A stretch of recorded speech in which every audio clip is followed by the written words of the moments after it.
कारगिल शहीदांना बियाणी मिलिटरी स्कूलची मानवंदना। भुसावळात देशभक्तीने भरलेली भव्य रॅली। कारगिल युद्धात देशासाठी प्राणांची आहुती देणाऱ्या वीर जवानांना अभिवादन करण्यासाठी भुसावळात बियाणी मिलिटरी स्कूलच्या वतीने भव्य रॅलीचे आयोजन करण्यात आले। छत्रपती शिवाजी महाराज कॉम्प्लेक्स पासून या रॅलीला सुरुवात झाली। हातात तिरंगा, मनात देशभक्ती आणि वीर जवानांच्या जयघोषात निघालेली ही रॅली नाहटा कॉलेज जवळील शहीद स्मारक राकेश शिंदे चौक येथे पोहोचली। यावेळी बियाणी मिलिटरी स्कूलच्या विद्यार्थ्यांनी कारगिल शहीदांना मानवंदना देत वीर जवानांच्या शौर्याला आणि बलिदानाला अभिवादन केले।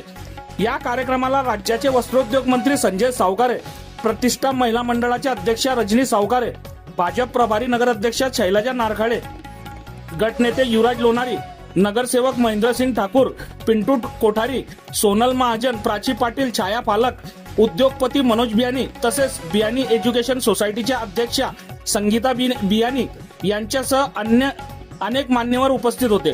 दरम्यान पिंटू कोठारी यांनी रॅलीवर फुलांचा वर्षाव करत विद्यार्थ्यांचे स्वागत केले। देशभक्तीच्या घोषणांनी आणि तिरंग्याच्या रंगांनी संपूर्ण परिसर भारावून गेला होता।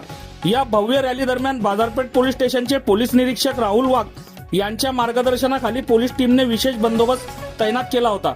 या रॅली सुरळीत आणि सुरक्षित पार पडावी यासाठी पोलिसांनी वाहतूक तसेच कायदा सुव्यवस्थेची जबाबदारी चोखपणे सांभाळली। कारगिलच्या रणगणात देशासाठी सर्वोच्च बलिदान देणाऱ्या वीर जवानांचे शौर्य आणि त्याग देश कधीही विसरणार नाही। बघत रहा MH19 न्यूज। मुख्य संपादक डॉक्टर श्रीकांत वानखेडे सोबत ब्युरो चीफ जोहेब सय्यद, जळगाव जिल्हा, महाराष्ट्र।